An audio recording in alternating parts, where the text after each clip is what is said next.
It's been 1 year since Hurricane Helene devastated western North Carolina and surrounding areas. Today on Appalachian Aviator, I want to share my experiences as a first responder on the ground during the storm. We'll be taking a look at the events following the hurricane, how aviation played a critical part in restoration efforts, and finally, I'll share my discussion with the director from ABCCM, an organization who helped tremendously during this challenging time.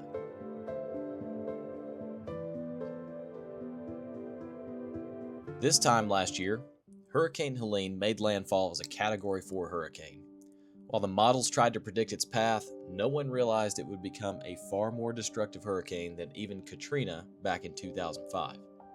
The high volume of water quickly overwhelmed every river, creek, and body of water in the area. The flow rate at the Nolichucky Dam was over 2 times that of Niagara Falls, and the French Broad, which flows from Asheville into Tennessee, expanded from 380 feet to nearly 1,300 feet. Bridges couldn't handle the strain, and it was rare to find one standing. In many places, it looked as though the water simply picked up the bridge and placed it somewhere else. Entire roads were just gone. Roads I'd traveled my whole life simply didn't exist anymore. Not damaged, the roadbed was completely destroyed. If you were fortunate enough to survive the storm, there was little chance of getting in or out of the affected areas. Firefighters and paramedics had little to no access, and heavy vehicles like our line trucks struggled. Even the railways, which mostly ran along the rivers, were eradicated. Winds in excess of 130 miles an hour bent steel poles, and our electric system had over 2,000 broken poles. No electricity, no internet, no communication. Total isolation from the outside world. This wasn't a gradual flood. Walls of water quickly eroded infrastructure, swept entire houses off their foundations, and tragically killed over 250 people. I've purposely tried to avoid footage of private property. My intention is to remember those who lost everything in this flood and remind the world that people are still recovering. It's also a good reminder that through every tragedy, there's still hope. Almost immediately, private pilots and aircraft owners began flying in from all over the U.S., volunteering their time and efforts to help. We made impromptu landing zones and made use of grass strips in the area to bring in supplies. Missionary pilots from the organization JARS even made several supply runs. You should really check out the link to their page in the description below.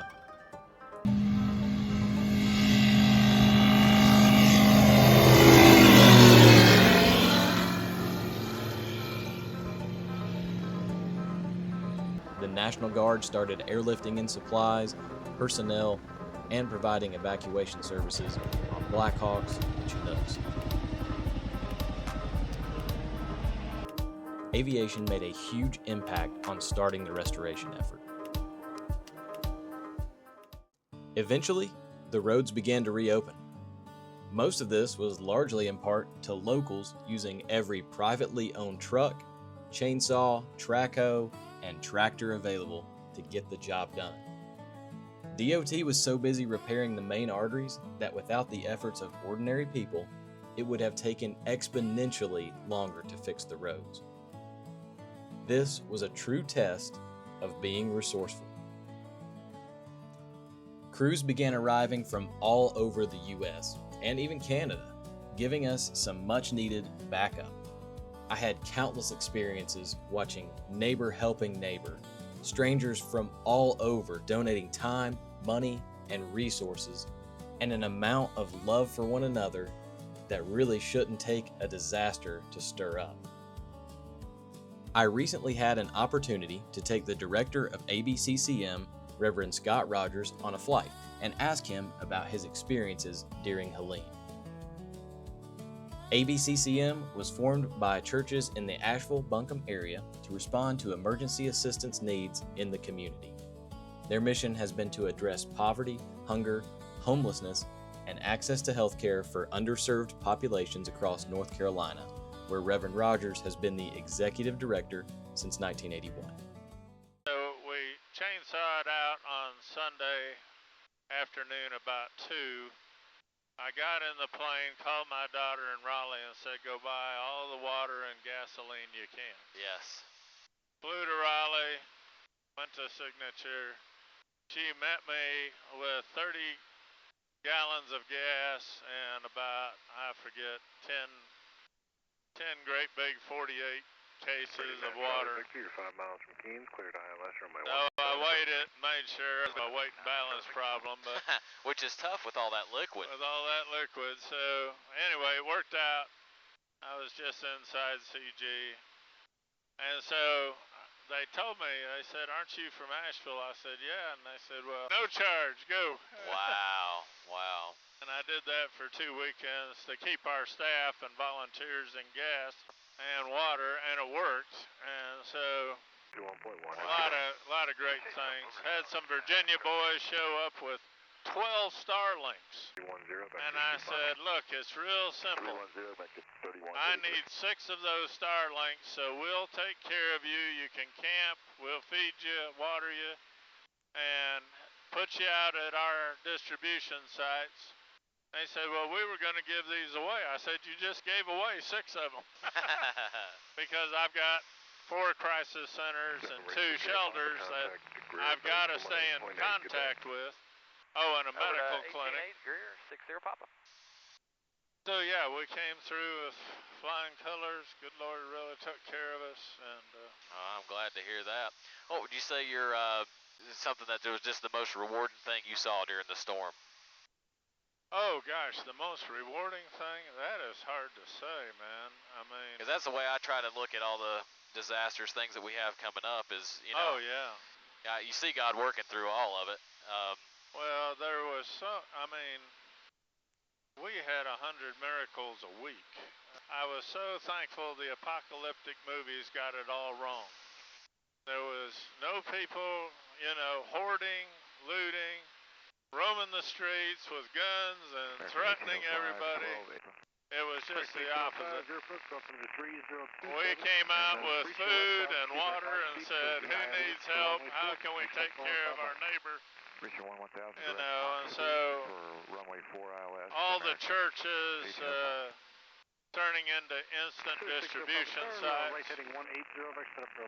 We had just purchased, really is given to us, a 50,000 square foot warehouse with 200,000 square feet of storage. And so we processed 311 tractor trailers in the first 30 days. So in the first 3 months we helped close to 40,000 people.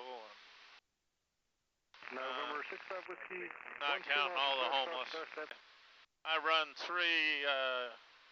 transitional housing programs for homeless, and so I've got 400 people. So that was a more interesting challenge. How do you provide water and power and keep everybody? We had already stocked in food for a week, so we were good that way, but water was the biggest challenge. I noticed that myself. I work for a power company. We were working nonstop, and yes, we're out there with these churches, and which were really the front lines. It was us and these churches out here, That's community right. churches. And we noticed, man, you're putting diesel fuel and gas, water, supplies, just sitting out there. There's not armed guards. There's nobody watching anything. And everybody took care of one another. The thing that got me the most is I driving a bucket truck, and I showed up, and this guy comes up to the cab, and we're like, man, what can we do for you? We've got water, we've got stuff. He said, these are my tents here that we're living in now, but you really go help my neighbor down here. He needs something worse than I do. Isn't that something? People that needed supplies wouldn't take them, afraid someone else was worse off than them. That's exactly right. We saw that over and over again. Yeah. Well, it was just neat to see people taking care of people. It was so amazing. Yeah. And that's how I want to spend this anniversary. Remembering how neighbors became family and strangers became friends. We saw kindness shared in meals, supplies, and hands that worked in dangerous situations. Crews that spent weeks away from their families doing whatever it took to get the lights back on.